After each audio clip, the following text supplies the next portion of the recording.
Hey everyone, this is Manly Badass Hero. I'm here playing two different horror games, both of them kind of analog in nature.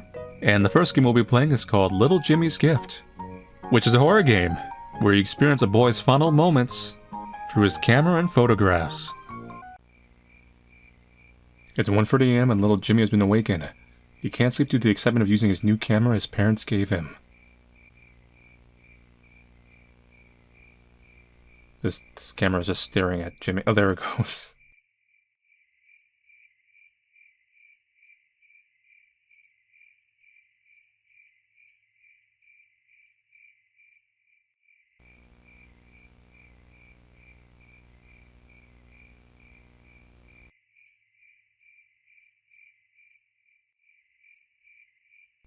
No, you're playing some, Famicom.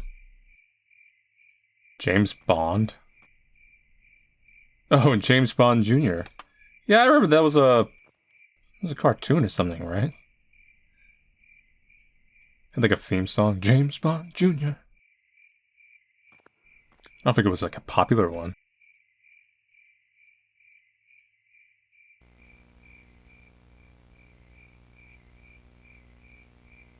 Capture images? Oh god, it's bright.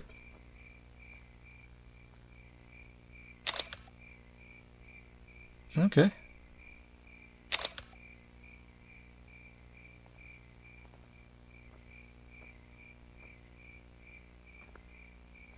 Hey little Jimmy, up here in the closet. What? I don't see anything, Hello, I'm Maria, your guardian angel. I'm here to protect you. Oh, it disappears when I take a photo. But you don't look like an angel. Do you think so? I'm just here to play with you. Follow me, little Jimmy. I want to show you something. What? Okay. Where do we go? Just follow me outside, little Jimmy.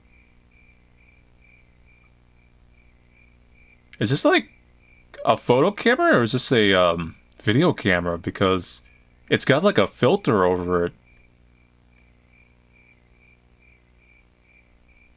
Little Jimmy tiptoed into his parents' room, grabbed a flashlight and headed outside. He wandered to the nearby woods, discovering himself surrounded by nature's embrace. Because this type of camera, it would just be completely clear. It's not like there's like a grain filter over the image you see before you take the photo. Oh man, the flashlight's like separated from the vision.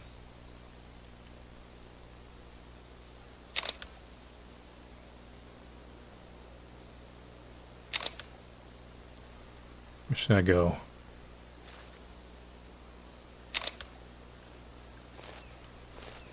So we'll just walk and see what happens.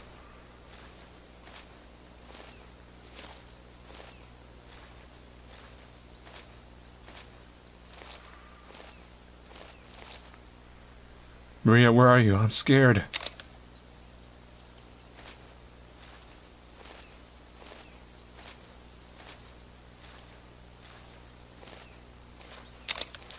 So there's like a campfire right here?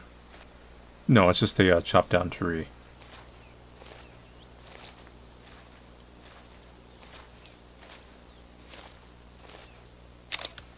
Nothing over here, I think. Just a dead end. Oh, look. Actually, there's a,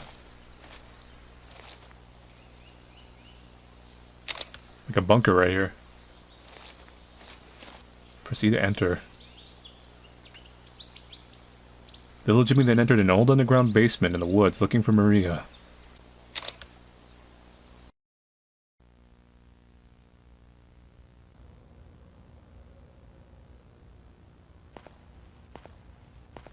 Hello? Someone's been overexposing this film.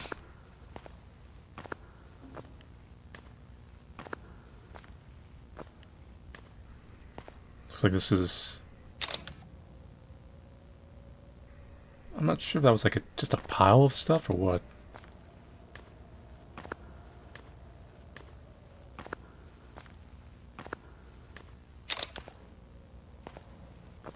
It looks like I get a little more clarity if I kind of aim the camera down when I take the photo. See it?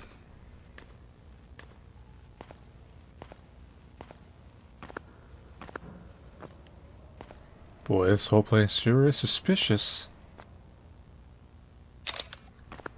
My guardian angel told me to come down here. It wouldn't lie.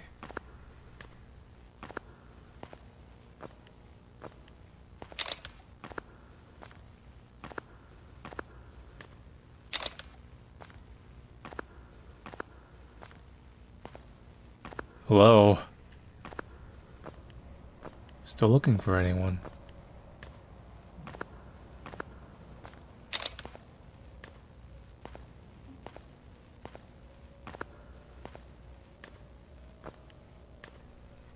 We'll just round this corner here.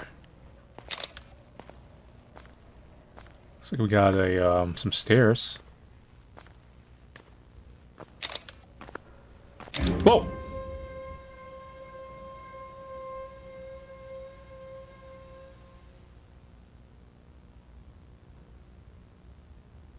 Weeks later, authorities discovered the basement and found the body of a child with its stomach cut open and missing some organs. Wow. That's a jump. I mean, not a weird jump, but just like... Damn. Stay safe, kids. Don't let curiosity lead you astray. Never go anywhere with someone you don't know. So the next game we'll be playing is called the Lancaster Leak, Obrien State Park, which is an analog horror game where you'll probably end up dying in a park. The following tape and any others were recorded by FBI intern Valerie Bardet and given to us. Leaving without a trace, she suddenly went missing at the end of her internship in Lancaster. That'll do it. Foul play is suspected.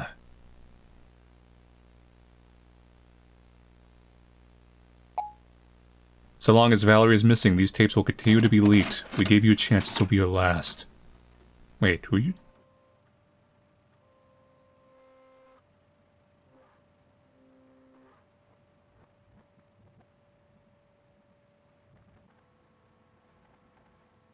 I've been seeing a lot of FBI warnings lately, and you know, I don't listen to a single one of them.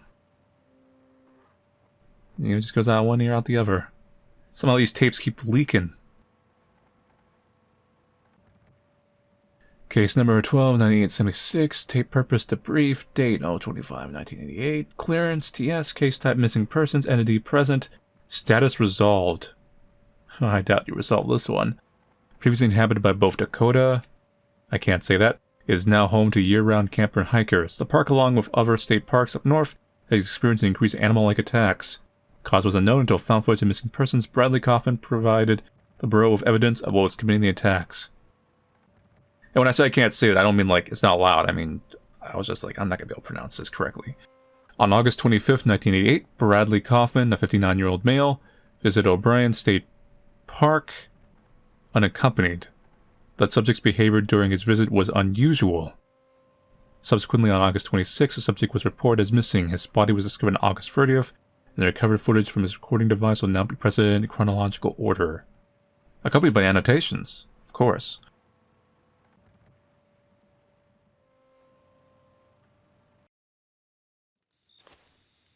Oh boy.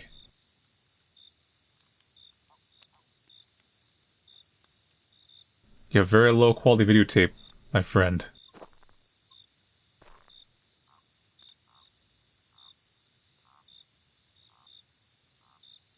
Oh, it's just a campground. Looks like we've been enjoying ourselves. We have a little campfire going. Smoldering away. And there's some woods that I'm going to wander into. 10 p.m. the subject turned right and went to the bathroom to shower. How about no? Turn left. Damn. Invisible barrier.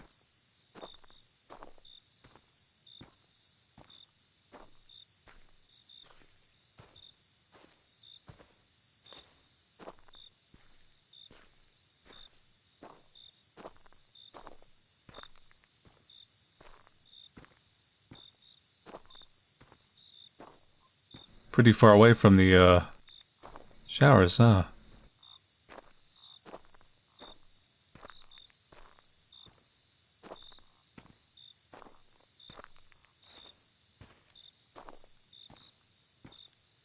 Nope, that's another campground.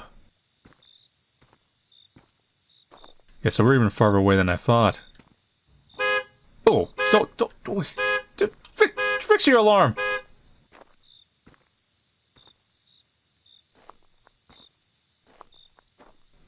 Well, it's actually a pretty fold out campground.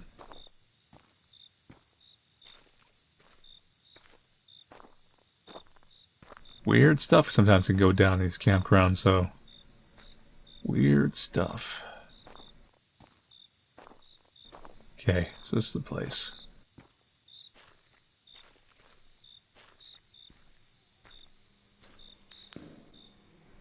Oh, I like that detail. We turn our light off automatically.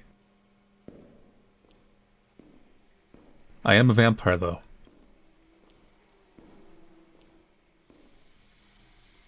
What is going on? Someone just steaming up the place? Let me turn the heat down a little. Pause 1, the subject stops filming and then takes a shower. It's estimated 10 minutes elapse before the subject films again.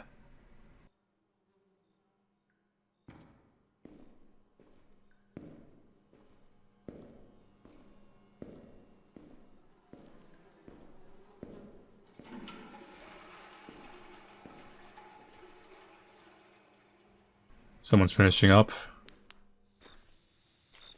Okay. I'm assuming we're supposed to head back. Okay, so we're gonna make our way back. About all I can do, I think.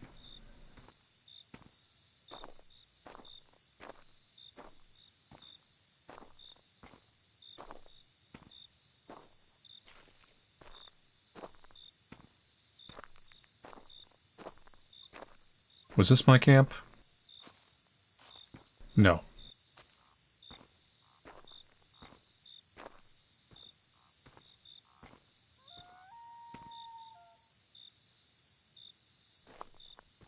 Huh. Animals.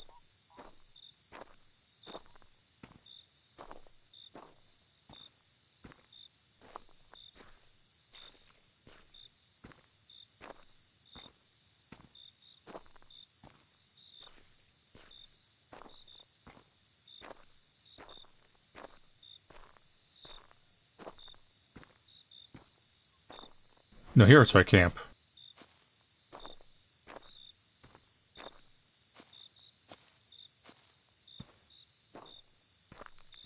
So, maybe we were camping with 2 people. That's just another person. Upon returning to the campsite, an unknown figure stands near the subject's tent. Neither campground records nor witnesses recall seeing a white male of this profile. Why this person was here and who they are still remains unknown, but is not being actively pursued. Could just been a guy passing through. Largest jump of times happens at this point, with an estimate of 1 to 2 hours time elapsed. Recording resumes with subject 2 miles in the Hardwood Hills Loop. Why the subject started the hike is not relevant to the Bureau's involvement. I'm pretty sure they were running for their life.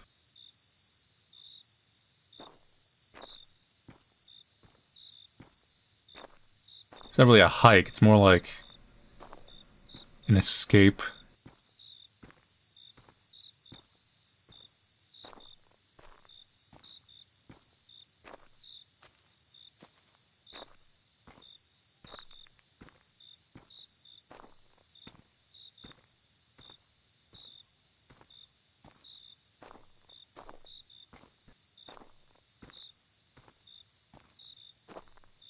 You ever feel more isolated being in the woods in the middle of the night? And I don't just mean like a small woods, I mean like a national forest, no civilization woods.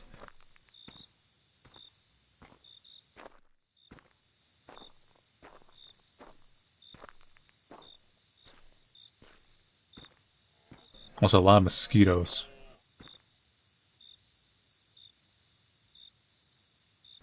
What was that?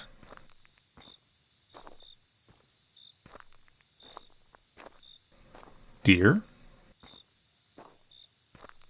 Moose?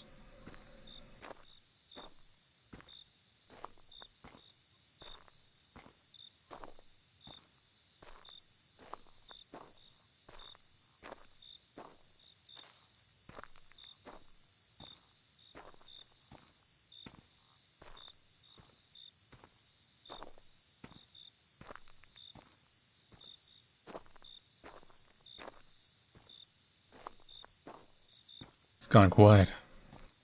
Too quiet. Oh, it was a deer. Okay.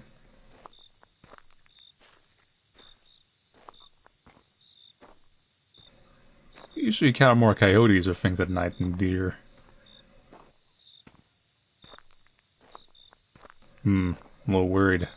It's a slight loading skip. That means something spawned in.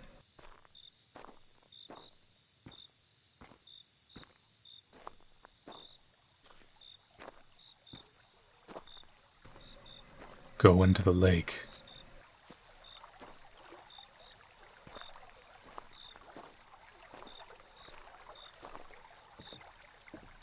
Well, this grass looks like dang.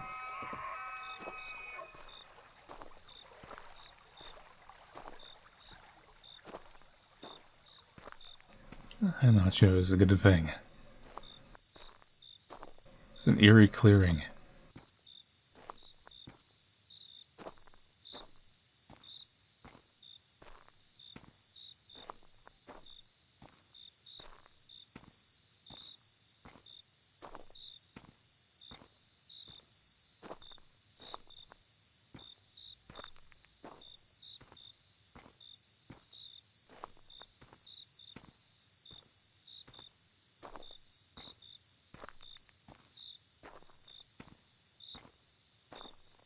Dead deer? The deceased deer was killed by entity. Wait. Hold up, narrator. Hold up, narrator. There's a character deceased deer type of entity. The film abruptly ends after subject detects entity in vicinity. Subject exhibits distress and flees off trail. Entity pursues subject. It can be heard in proximity.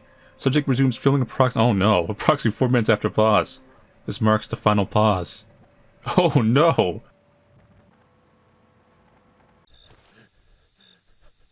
Oh god. Subject is audible for the first time, displaying emotions of fear. Where'd I run? Where'd I run? Subject begins running. Hold shift to run as multiple sounds entities surround it.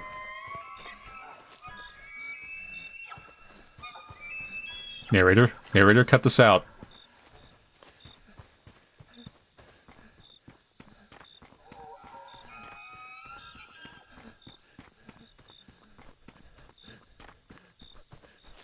And then the narrator says, we escaped and survived from the entity. Right?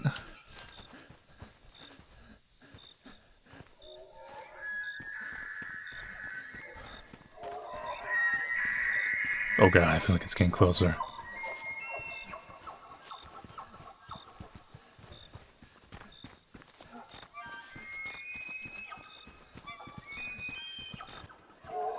No, no, no! Subject struggles against entity but gets away. The camera is severely damaged. Oh, we did get away! Subject drops flashlight and camera. It creates a shadow backdrop. Oh, never mind, we died.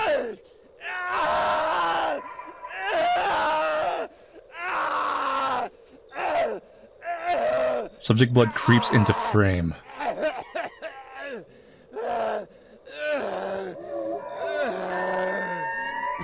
Distant entities can be heard.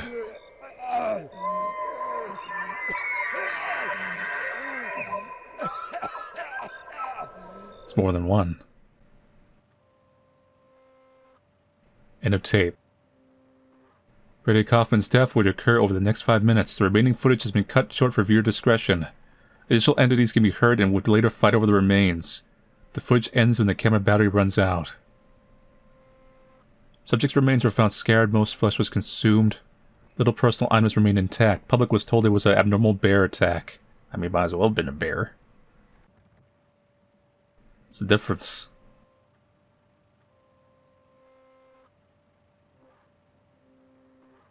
The subject's film was the first footage captured of S0012.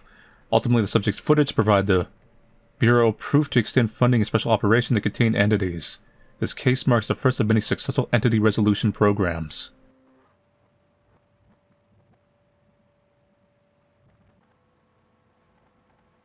Risk severe. Containability free.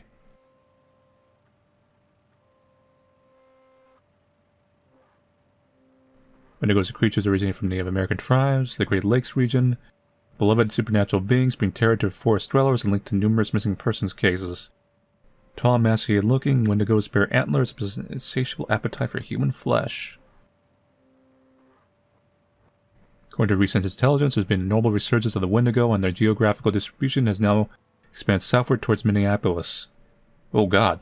In response to this emerging threat, the Bureau has established a joint task force in collaboration with the Canadian CSIS to take immediate and decisive action to halt the expansion of the species and eventual eradication. You go, Canadians. You go do that. It is imperative to maintain strict operational security and keep the general public uninformed of these operations, to prevent any unnecessary panic or interference.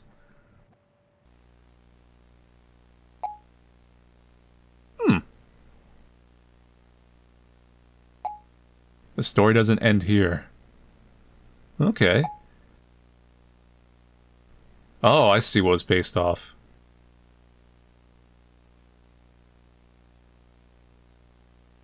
Okay, I see how they're making this series.